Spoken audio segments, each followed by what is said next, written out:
Hello, fellow gamers. This is Tim, SamY7, and it's yet another rainy day here, an hour east of Pittsburgh.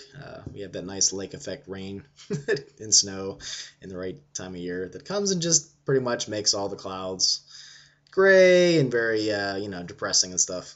I swear, I think we have more rain than Seattle does, but I don't know.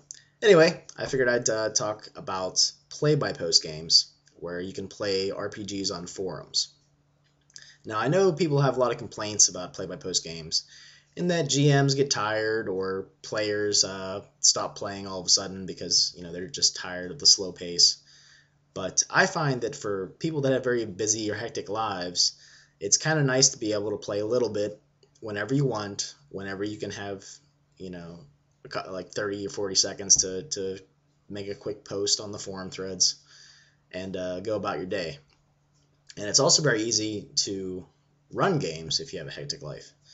All you really need to do is make a post, uh, like some people think that I'm, like a great play-by-post GM because I'll go on there hopefully every day or every couple days and I make a post. Normally I find that I actually have to wait for players before I can do anything, and sometimes that kind of drags things down. Combats can be kind of slow in play-by-post games.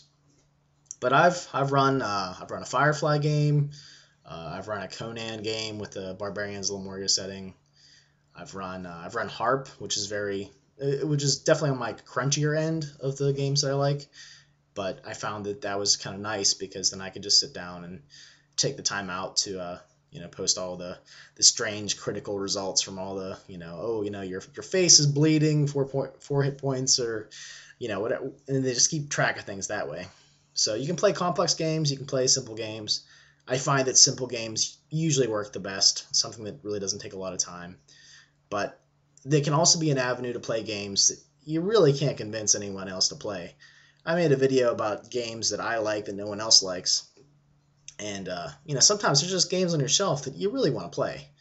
And the nice thing about the internet is that you can hopefully find someone else that's in the same boat as you, where they really like a game and they just can't find anybody to play it.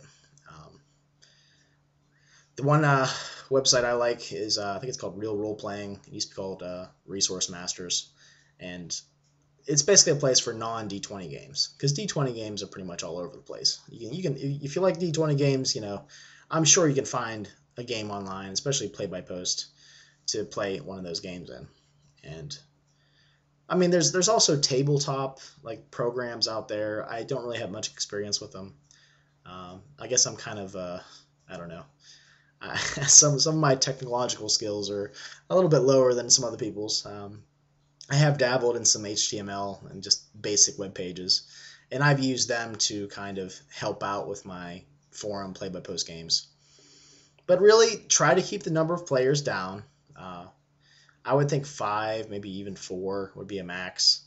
I do run games that have 6 players, but I find that there's like 1 or 2 people that are normally not very dependable, and they don't post as often as they should, and it kind of drags the whole game down. But at the same time, you kind of feel bad. I've talked about feeling bad for kicking people out of games before, but I would try to keep a limited number of people down, or a limited number of players, so that the posting rate doesn't really hold you back as much. And it's easier to do combats because you're not waiting around for everyone's declaration of what they're doing. I usually try to simplify combat to the bad guys take a turn, and then everybody from the good, the adventurers say what they're going to do. Because as a GM, you have to kind of cobble all the player actions and character actions together, and then put that in a post, and then put a post about all the antagonists and what they do. So I kind of do like the us and then them, us them when it comes to initiative for combat. It's much simpler. I kind of did that over the years. I actually did like a normal initiative system, and I just found I was waiting too long for everybody to do things, and I was making extra posts where I didn't need to. In the them and then the monsters initiative way of doing things, I'm only doing one post.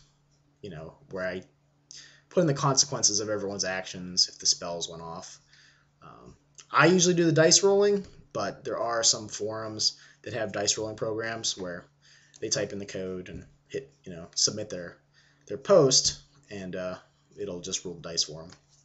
So it depends on how you want to do things. If you really trust your players, you can have them roll dice, at their homes or whatever. But you'll probably find that most of the dice rolls are pretty good. So I don't know. I'd watch out for that. Like I said, combat can drag sometimes in play-by-post games. So I tend to normally have more story elements, just more interaction in those kind of games. I don't know. I'm playing in a harp play-by-post game where we've been interacting with a new culture, and it's not really going so well, and there's some strange language barriers that we're trying to figure out. So there's more. I find in play-by-post game there's more actual role playing, which is kind of nice. But if you're more of a hack and slash guy, then I don't know, play-by-post games might not be good for you. I'm gonna try, I think, if I get more free time, to eventually try a Skype game and see how that works. The only problem with doing something like that is that you have to all agree on the same time to get together, and I don't know if, I don't know about you guys, but my life's pretty busy, and I have a hard time matching my schedule with other people's schedules. So for me, I think play-by-post games they don't take up a lot of time. Yes, they move slowly, but you can post on them multiple times a day if you want, and whenever you get a free moment. Like, there's no set schedule. It's something that I don't anger my wife because I'm, it's Friday night at 6, I'm going to do my Skype game, and you happen to get off work early, so I'm going to ignore you, or whatever. There's none of that concern. You just post whenever you have time, and that's fine. So, I don't know if any of you have ever played in a play-by-post game. Feel free to tell me your thoughts. Was it too boring for you? Did the story not move fast enough? Maybe character advancement wasn't fast enough. I don't know. I just find that it's a nice way for me to play games or run games that I would never get a chance to run in life. I tend to play with a bunch of people that don't really want to try to play the games that I want to. So it can kind of be frustrating. And play-by-post and forum games are kind of a way for me to, play those games, so that's nice.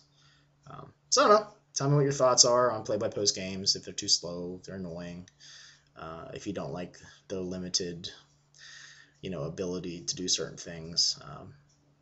Another thing I want to talk about is miniatures. I'm not a real big I have to use miniatures guy all the time, but I do find that if there's lots of NPCs, it's good to kind of show where everything is in relation to one another. So what I do for my games, I just have a free website. There's plenty of, like, GeoCities used to be out there, but it's shut down. BraveNet or BraveHost is a free website, and you'd be surprised if you just learn some very basic HTML, you can do a lot of things. Especially for if you want to do like a campaign website or something like that. It's very easy to do. I just make up a grid with letters and numbers, like A, B, C, D, E, F, G, and then numbers going down. And that lets the player say, okay, I want to move from like A23 to B6 or whatever. And it kind of keeps things in relation. And I just do a little map in Paint.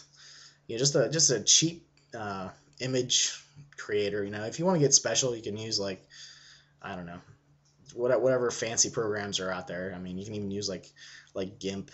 I know you can doctor images up with. But I just do that, and I upload it to a free website. And I link to it whenever, like, battles come about. Like, for instance, in a Conan game right now, there's a battle, and they're standing around in a group of standing stones, and these, like, half demon things are charging at them. And it just shows where the demons are, where the stone is. The one character made a protective circle with blood, and I just got like the spray paint icon in Paint and put a little blood circle around it. So it's cheesy, but it an image is worth 1,000 words is basically what it comes down to. But I don't know. If you have any questions about play-by-post games or where you can find them, just let me know. Have a good one.